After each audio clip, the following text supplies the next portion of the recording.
साथियों नमस्कार। आज एक इम्पॉर्टेंट टॉपिक पर चर्चा करेंगे, एक सामान्य टॉपिक कि जब भी हम दावा करते हैं पार्टीशंस का मीन्स विभाजन का, तो वहाँ पर हमें किन किन बातों को ध्यान में रखना है और ऐसी क्या गलतियाँ कॉमनली हम करते हैं इन दावों करते समय, क्या लगनी है कोर्ट फीस। ये सब बातें इंपॉर्टेंट हैं और ये सामान्य जानकारियाँ हैं जो आपको नहीं होती हैं, जिसके अभाव में आप इन केसेस को कंटेस्ट नहीं कर पाते। साथियों, जैसे हमारे दादाजी हैं, हमारे परदादाजी हैं, उन्होंने कोई प्रॉपर्टी ले रखी है, अब उनकी मृत्यु हो गई, अब उनके बच्चों में या उनके परपोतों में डिस्प्यूट क्रिएट हो गया। अब वो चाहते हैं कि प्रॉपर्टी को डिवाइड करें और जो भी उनका शेयर मिलता है वो लेकर या तो उसको रिटेन करें या उसको बेच दें। तो वो डिस्प्यूट सॉल्व कैसे करेंगे, उसका बेसिकली फंडामेंटल्स क्या है, जिसको लेकर आज का मैंने ये नॉलेजेबल वीडियो जो है तैयार किया है।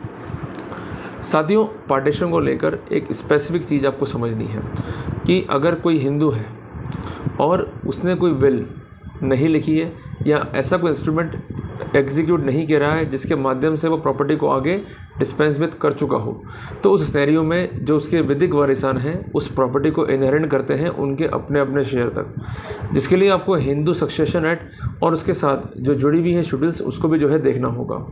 साथियों, एक बात आपको मैं स्पष्ट करना चाहता हूँ, ऐसे मैटर्स के अंदर हमें सबसे पहले डॉक्यूमेंट्स जो हैं जुटाने होते हैं। अगर डॉक्यूमेंट्स प्रॉपर होंगे तो हम लड़ भी प्रॉपर तरीके से पाएंगे। इसमें कुछ डॉक्यूमेंट की जो है आपको आवश्यकता होती है, वो क्या क्या है उसको आप नोट डाउन करते हुए चलिए। सबसे पहले आएगा अपना family tree. Family tree means जो आपका पूरा परिवार है वो आगे कैसे बढ़ा, मतलब आपके परदादाजी जिनके नाम प्रॉपर्टी है, एग्जांपल ले रहे हैं अपन, या दादाजी जिनके नाम प्रॉपर्टी है, उनके बाद उनके कितने बच्चे हुए, फिर उनके कितने बच्चे हुए, उनकी शादियां हुई या नहीं हुई, ये सब बातें जो हैं उस ट्री के अंदर जो है स्पेसिफिक की जाती है, जिसको सामान्य भाषा में कहते हैं हम सजरा। सजरा कहाँ से मिलेगा हमको? लोकल पार्षद से। उसके लिए क्या डॉक्यूमेंट्स चाहिए होते हैं कि आप जब जाएंगे पार्षद के पास में, आपको केवल इंडेमनिटी बॉन्ड्स देने होते हैं 50 रुपये के स्टैम्प के ऊपर। उसके बेसिस पर सजरा जो है जारी होता है। अगर वो डॉक्यूमेंट झूठा बना या गलत बना तो जिम्मेदारी उन व्यक्तियों की होगी जिनके द्वारा उस कंसर्न पार्षद को सूचनाएं दी गई है। और ये जिम्मेदारी क्यों दी गई है पार्षद को? क्योंकि वो आपके लोकल एरिया से एक्विट होता है, तो वहाँ पर फॉर्जरी फैब्रिकेशंस की पॉसिबिलिटी बहुत कम हो जाती है। क्लियर? दूसरी बात यह है कि जो व्यक्ति प्रॉपर्टी को होल्ड कर रहा है, जो इस केस में जड़ है, ठीक है जी, या आपके दादाजी हैं या परदादाजी हैं या उनके परदादाजी हैं या दादाजी हैं, जो भी हैं, जिनके नाम प्रॉपर्टी है उनका टाइटल डीड बिल्कुल क्लियर होना चाहिए। वो प्रॉपर्टी किसी भी कार्रवाई में लंबित नहीं होनी चाहिए, ना ही किसी बैंक कार्रवाई में लंबित होनी चाहिए और ना ही किसी ऑक्शन कार्रवाई में उसका ऑक्शन जो है पेंडिंग होना चाहिए। अगर वो फ्री फ्रॉम इनकम्बेंसेस मीन्स भार बोझ मुक्त नहीं है, तो ऐसी प्रॉपर्टी पर आप पार्टीशन इजीली क्लेम नहीं कर पाएंगे। अगर पार्टीशन क्लेम करते भी हैं तो असेस्ड राइट्स के साथ साथ लाइबिलिटी भी ट्रांसफ़र हो जाएगी, तो कहना पड़ेगा वहाँ पर आपको कि लेने के देने पड़ेंगे कि मिला कुछ नहीं और दे बहुत कुछ दिया। तो इस बात का विशेष ध्यान रखें। तीसरी इंपॉर्टेंट बात यह है कि अगर आपके दादाजी हैं या परदादाजी हैं, उन्होंने कोई कंपनी खोल रखी थी या उनकी कोई ऐसी पार्टनरशिप फर्म थी जिसके तहत उस प्रॉपर्टी को लिया गया है, तो इस बात को भी अश्योर कर लें कहीं ऐसा तो नहीं कि ये प्रॉपर्टी किसी फर्म की या किसी कंपनी की है। अगर ऐसा है तो वहाँ पर आपको दिक्कतों का सामना करना पड़ सकता है। चौथी इंपॉर्टेंट बात यह है कि अगर उसमें से किसी वारिसान की डेथ हो गई है तो वहाँ पर आपको डेथ सर्टिफिकेट चाहिए। ये सर्टिफिकेट कहाँ से मिलेंगे आपको? नगर निगम से। क्लियर है? इसके लिए रिक्वेस्ट फीस जमा होती है और वो सर्टिफिकेट जो है आपको इजीली मिल जाएगा उस कंसर्न पर्सन की डेथ को अश्योर करने के लिए। इसके अलावा अगर कोई डॉटर है वारिसान की लिस्ट में, अगर वो मैरिड है और इन केस डॉटर की डेथ हो गई है, तो उसकी जगह पर उसके जो हस्बैंड हैं और जो बच्चे हैं वो पक्षकार बनेंगे उस फैमिली ट्री के अंदर। कई बार लोग ये कहते हैं कि भाई लड़की हमारे कहने पर नहीं थी, लड़की घर से भागी हुई थी, या लड़की को जो है वो पक्षकार नहीं बना करके जो उसका हस्बैंड है या उसके जो बच्चे हैं उनके राइट्स को शेयर में कंक्लूड नहीं करते हैं, जिससे फ़ायदा क्या होता है कि जो एग्जिस्टिंग वारिसान है उनके शेयर बढ़ जाते हैं। ऐसी गलती ना करें। अगर ऐसी गलती करेंगे तो बाद में अगर डीड्स चैलेंज हो गई तो वहाँ पर इसका नुकसान जो है भुगतना पड़ सकता है।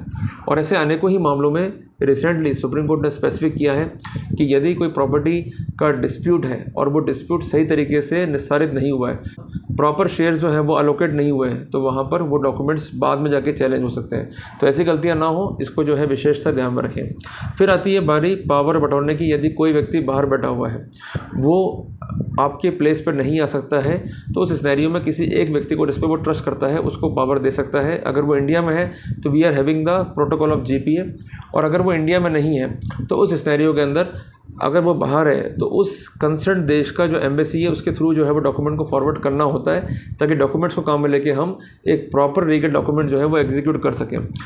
सबसे इंपॉर्टेंट बात आपको मैं कहना चाहता हूँ कि शेयर जो है स्पेसिफिक रखें। अगर शेयर स्पेसिफिक नहीं करेंगे तो बाद में दिक्कतों का सामना करना पड़ेगा। तो ये मोटी मोटी जानकारी है जिसको हमको ध्यान में रखना है। साथियों, इसके साथ साथ एक बात आप ध्यान में रख लें कि जब भी आप आगे बढ़ेंगे पार्टीशंस को लेकर, तो आपको एक फैमिली सेटलमेंट डीड जो है लिखनी होगी। घबराए मत, ये कोई बड़ा काम नहीं है, इसमें कोई बड़ा खर्चा भी नहीं है। सिर्फ 500 रुपये का स्टैम्प है, उसमें प्रॉपर लिखा पढ़ी कर लीजिए, प्रॉपर शेयर स्पेसिफिक कर लीजिए, और अगर प्रॉपर्टी में कोई कंस्ट्रक्शंस हैं तो उनके डिस्ट्रीब्यूशंस क्या होंगे उसको स्पेसिफिक लिख लीजिए।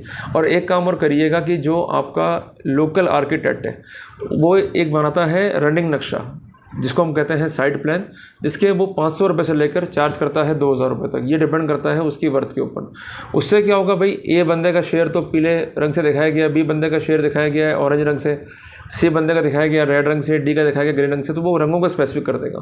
तो जब पार्टीशंस स्पेसिफिक हो जाएगा, हमारा बिल्कुल क्लियरेंस होगा, तो वहाँ पर कोई भी दिक्कत नहीं आनी। और बाद में प्रॉपर्टी में कोई लोन लेना है, प्रॉपर्टी को बेचंग करना है, तो वहाँ भी कोई दिक्कत हमको नहीं आएगी। साथियों, एक बात मैं आपको स्पष्ट कर दूँ कि जब झगड़े होते हैं तो इमीडिएटली आप लोग केस फाइल करते हो और कुछ ऐसी बातें लिख देते हो जो रिकॉर्ड का विषय नहीं है, फिर बाद में अमेंडमेंट करते हो, उन बातों को रिकॉर्ड पे लेने का प्रयास करते हो, पर कोर्ट ऐसी प्रैक्टिस को अलाउड नहीं कर सकता, क्योंकि इससे क्या होता है कि जो नेचर है केस का वो अफेक्ट होता है। ये व्यू रिट्रीव किया है सुप्रीम कोर्ट ने श्रीनिवासन बनाम वी कुमार के निर्णय में, जो कि है 12/3/2024 का। इसके अलावा एक बात यह है कि अगर डिस्प्यूट क्रिएट हो भी गया तो आप लड़ने भी जा रहे हो, तो जो वो सेटलमेंट डीड है it will be the primary evidence, और सेक्शन 64 इंडियन एविडेंस एक्ट में ये एडमिजिबल है, और इसके अलावा सेक्शन 92 इंडियन एविडेंस एक्ट में ये एडमिजिबल है। और एक बात का विशेष ध्यान रखिएगा कि जो आप सेटलमेंट डीड करते हैं उसको नोटराइज जरूर कर लीजिएगा। एक एडिशनल एविडेंस जो है वो क्रिएट हो जाती है उस चेन सीक्वेंस के अंदर। और एक बात मैं आपको स्पष्ट कर दूं कि अगर आपका डिस्प्यूट है पार्टीशन का, जैसा लिखा है सुप्रीम कोर्ट है, और उसमें आपका झगड़ा है और उस झगड़े के तहत आप कुछ ऐसी बातें रिकॉर्ड पे ले आते हो जो अस्तित्व में नहीं है, जिसका कोई भी सब्सटेंस नहीं है, तो वहाँ पर कोर्ट ने क्या कहा कि there is no quarrel with the proposition of law that no evidence could be beyond pleading. तो इसलिए जो भी कुछ लिख रहे हो या लिखने की चेष्टा करोगे बाद में जाके, तो उन बातों को अभी से स्पष्ट कर लो। अगर आप नहीं करोगे तो बाद में दिक्कत आपको ही आनी है। तो ये चीज़ जो है आपको विशेषता ध्यान में रखनी है। अब इसका एक पार्ट हम ये भी कवर कर लेते हैं कि अगर मान लीजिए कि पक्षकार राज़ी नहीं है to write down the family settlement deed, तो वहाँ क्या करें। उसके लिए आपको फिर दावा कोर्ट में करना होगा। उसके लिए आपको कोर्ट केस जो है फाइल करना है, पर कोर्ट केस से पहले एक नोटिस ज़रूर देते हैं। नोटिस में सारी बातों को स्पष्ट कर दें। एक बात ध्यान रखिएगा कि जब भी आप केस फाइल करते हैं तो वहाँ पर suit valuation and stamp duty के प्रोविजंस जो है लागू होंगे।